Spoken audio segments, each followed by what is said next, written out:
Learning outcome आधारित learning app सामग्री के अंतर्गत आपका स्वागत है, आपका अभिनंदन है मेरे यूट्यूब चैनल पे। तो साथियों, इस समय हम वर्कशीट क्रमांक 21 विषय गणित कक्षा 5वीं के संबंध में हमने आपको ये वीडियो हम लेकर आए हैं, और जिसमें आज हम आपको बताएंगे कि भिन्न की तुलना जब अंश समान हो। तो यहाँ पे अंश समान हो तो यहाँ पे हम दो तीन चीज़ों को सीखेंगे। एक तो अंश समान है तो कौन सा भिन्न छोटा है, कौन सा भिन्न बड़ा है, और दूसरा यदि सभी भिन्नों के अंश समान हो और चित्र नहीं है, बिना चित्र के यदि लिखा गया है, तो हम बिना एलसीएम ज्ञात किए हम उसको कैसे गणना करेंगे। तो हम दो तीन चीज़ों को सीखेंगे। हमारी वर्कबुक के अंदर ये दो चित्र बने हुए हैं, ये पहला है और ये दूसरा है। तीसरा हमने आपके लिए और सुविधा के लिए बनाया है कि आप उस बात को अच्छे से समझ सकें। तो इस प्रकार से हम आपको भिन्न की तुलना जब अंश समान हो, जब अंश समान होगा, क्योंकि जब भिन्नों की तुलना हम करेंगे और अंश समान होगा तो हम उसको किस प्रकार से छोटा और बड़ा हम दर्शाएंगे, हम इसकी बात करते। तो सबसे पहले हम समझ लेते हैं कि ये वृत्ताकार चक्ति है। आप देख रहे हैं ये एक वृत्ताकार है, 1 2 3, और तीनों का साइज बराबर है, और सिर्फ ये है कि इसके 2 भाग किए गए हैं, इसके 4 भाग किए गए हैं और इसके 8 भाग किए गए हैं। बस इतना भर इसमें अंतर है। तो सबसे पहली बात कि अगर ये चित्र बना हुआ है, पहला चित्र बना हुआ है, तो हम इसको भिन्न में क्या लिखें, भिन्न में क्या लिखें। अगर मान के चलो यहाँ पे ये लिखा हुआ है, तो सबसे पहले तो हमको ये पता होना चाहिए कि भिन्न के रूप में हम इसको कैसे लिखेंगे। तो इसको भिन्न के रूप में लिखने के लिए, क्योंकि ये एक पूरा एक वृत्ताकार चक्ति है और इस वृत्ताकार चक्ति के 2 भाग किए गए, ये पहला भाग और दूसरा भाग। तो हमने पहले वाले वीडियो में आपको बताए हैं कि जब भी किसी भी वस्तु के अगर जितने भी भाग किए जाते हैं वो उसका हर कहलाता है। इसके कितने भाग कहला है, 1 2, तो हम यहाँ पे लिख देंगे 2। और कितने भाग का उपयोग किया गया है या कितने भाग को रंगा गया है। अगर हम यहाँ पे देखें तो हरे रंग से इसका 1 भाग को रंगे और 1 भाग हमारा खाली है। तो हम रंगे वाले भाग की यहाँ पे जानकारी हम बता रहे हैं। तो ये कितनी है, 1/2। और इसके पहले वाली वीडियो में भी इस बारे में आपको विस्तार से जानकारी दे दिया हूँ। और अगर हम इस तरफ के भाग की भी बात करें तो स्वाभाविक है कि हमने इसका 1 भाग को नहीं रंगा है, और नहीं रंगा तो उसको भी अगर हम देखेंगे तो वो भाग भी हमारा 1/2 होगा। ये जानकारी मैंने पहले आपको बता चुका हूँ। अब हम दूसरे वृत्ताकार चक्ति को देखते हैं। वृत्ताकार चक्ति यही है, मगर इसके 4 भाग किए गए हैं। कितने भाग है, 4 भाग, 1 2 3 4। तो कहने का मतलब इसके 4 भाग किए गए हैं, तो 4 इसका क्या कहलाएगा, हर कहलाएगा। क्योंकि एक वृत्ताकार चक्ति के 4 भाग किए हैं तो वो हमारा हर कहलाएगा। और कितने भाग को रंगा गया है, तो यहाँ पर 1 भाग को रंगा गया है। और कितने भाग को नहीं रंगा गया है, तो 3 भाग को नहीं रंगा गया है। हमको लिखना तो हम उसको भी इस प्रकार से लिख सकते हैं, 3/4। मगर हमको ये जानकारी अभी हम आपको नहीं बता रहे हैं, क्योंकि ये हमने पहले भी आपको बता चुके हैं। अब हम तीसरे भिन्न को हम देखते हैं कि वृत्ताकार चक्ति यही है, मगर इसमें कितने भाग किए गए हैं, तो 1 2 3 4 5 6 7 8। वृत्ताकार चक्ति के कितने भाग हमने किए हैं, तो हमने इसके 8 भाग किए गए हैं। और कितने भाग को रंगे हैं, तो यहाँ पर हमने इसके 1 भाग को रंगे। ये यहाँ पे दिख रहा है हमको। तो अब हमको इसमें यह बताना है कि कौन सा भिन्न छोटा है और कौन सा भिन्न बड़ा है। तो सबसे पहले पुस्तक के द्वारा जो दिया गया है, तो हमको 2 ही भिन्न दिए गए हैं, और इसमें कौन सा भिन्न हमारा छोटा है और कौन सा बड़ा है। तो यदि हम इसको वैसे ही देखें तो हम देख रहे हैं कि इसको जो रंगा गया है ये आधे भाग को रंगा गया है, और यहाँ पे सिर्फ उसके एक आधे भाग को रंगा गया है। यहाँ पे यदि हम देखें तो अगर इसको बीच से यदि हम इस प्रकार से लाइन खींच दे तो ये 1/4 भाग होगा और ये 1/4 भाग होगा। ठीक है। तो कहने का मतलब कि अगर हम रंगे वाले भाग को हम सिर्फ चित्र के द्वारा देख रहे तो ये ज्यादा है और ये है हमारा कम। तो कहने का मतलब यदि हमको इसको छोटा और बड़ा यदि हमको लिखना है तो 1/2 क्या है हमारा, बड़ा है, ठीक है, और 1/4 छोटा है। हम इस प्रकार से इसको दर्शा सकते हैं कि 1/2 हमारा बड़ा है और 1/4 भाग जो है ये हमारा छोटा है। और यदि हमको मान के चलो कि इसको सिंबल के माध्यम से यदि हमको बताना है तो ये हमारा हो गया 1/2, ठीक है।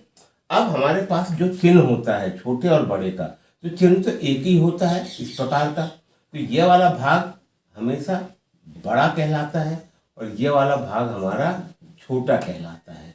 और यदि मान के चलो कि इसको अगर हम ऐसा कर दें तो ये वाला भाग हमारा छोटा हो गया और ये वाला भाग हमारा बड़ा हो गया। तो हम दर्शाने के लिए इस प्रकार से यहाँ पे चिन्ह को हम बताते हैं। तो 1/2 हमारा क्या है, बड़ा है। किससे बड़ा है, 1/4 से बड़ा है, ठीक है।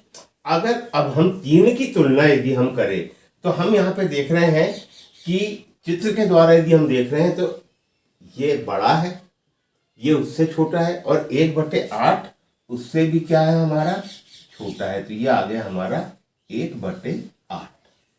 इस प्रकार से हम चित्र के माध्यम से भिन्न की तुलना जब अंश समान हो, क्योंकि आप यहाँ पे देख रहे हैं कि सभी का अंश 1 1 1 लिखा हुआ है, ऐसी स्थिति में हमको छोटा बड़ा बताना है। तो हमने अभी तो इसको चित्र के माध्यम से हमने यहाँ पे अभी जो देखे हैं तो इसको चित्र के माध्यम से देखे हैं कि भिन्न किस प्रकार से हम छोटा और बड़ा बताएंगे, या घटते क्रम या बढ़ते क्रम हम किस प्रकार से बनाएंगे। तो अब हम कुछ भिन्न यहाँ पे लेते हैं जिनके अंश समान होंगे और उन्हें हम किस प्रकार से घटते क्रम और बढ़ते क्रम में बनाएंगे, मैं उसकी आपको जानकारी देता हूँ।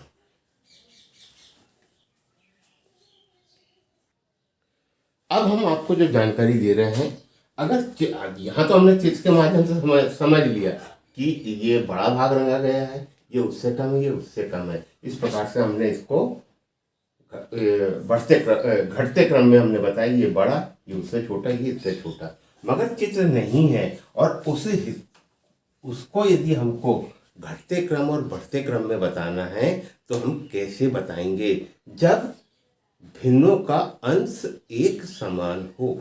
जब एक समान हो तो स्वाभाविक है कि हम लोग कई बार तो एलसीएम निकालते हैं, मगर हम यहाँ बिना एलसीएम ज्ञात किए, बिना हर को समान किए हम किस प्रकार से इसको घटते क्रम और बढ़ते क्रम में बनाएंगे। तो हम सबसे पहले बात करते हैं, हम क्या करते, चलो ठीक है, हम बढ़ते क्रम में इसे बनाते हैं। बढ़ते क्रम में हम इसको बनाएंगे। तो बढ़ते क्रम का मतलब होता है, पहले छोटा, फिर उससे बड़ा, फिर उससे बड़ा, या हम इस प्रकार से बोल सकते हैं 1 2 3। कहने का मतलब ये हमारा बढ़ते क्रम है। तो इसको हमको बनाना है। अब यहाँ पे बढ़ते क्रम और घटते क्रम अंश समान हो तो हम कैसे बनाएंगे, तो आप उसको याद रखें हमेशा कि जिस भिन्न में अगर अंश समान हो तो हम हर को देखेंगे कि हर कितना लिखा है। जैसे यहाँ पे 5 है, 4 है, 2 है, 7 है, 9 है।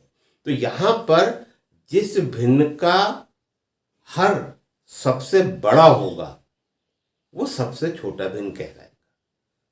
जिसका हर सबसे बड़ा होगा, अब हम यहाँ 5 लिखा, 4 लिखा, 2 लिखा, 7 लिखा, 9 लिखा, तो यहाँ पर हम देख रहे हैं कि जो 3/9 है, ये इसका जो हर है ये सबसे बड़ा है। तो कहने का मतलब 3/9 सबसे छोटा भिन्न है, ठीक है। अब इसके बाद 9 से के आगे हम बढ़ते हैं तो 9 से छोटा क्या है, 7। तो कहने का मतलब 3/7 3/9 से बड़ा है। उसके बाद हम देखते हैं तो 3/5, हम यहाँ 3/5 लिख देते हैं। उसके बाद हम देखते हैं तो 3/4 और उसके बाद हम देखते हैं तो 3/2, ठीक है। तो ये हमारा बढ़ते क्रम में बना है और बढ़ते क्रम को चिन्हांकित करने के लिए हम इस प्रकार से हम निशान लगाएंगे।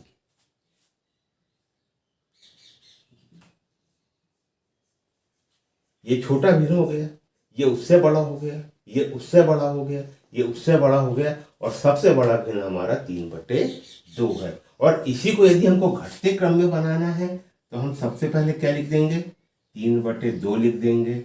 उसके बाद हम 3/4 लिख देंगे। उसके बाद हम 3/5 लिख देंगे। उसके बाद 3/7 लिख देंगे। और उसके बाद हम 3/9 लिख देंगे।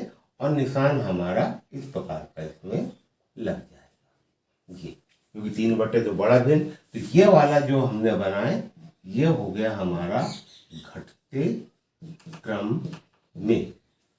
तो हमने बिना एलसीएम के, हमने बिना लघुत्तम ज्ञात किए, इस प्रकार से हम भिन्नों को घटते और बढ़ते क्रम में बना सकते हैं, उस शर्त पे जब भिन्नों के अंश एक समान हो।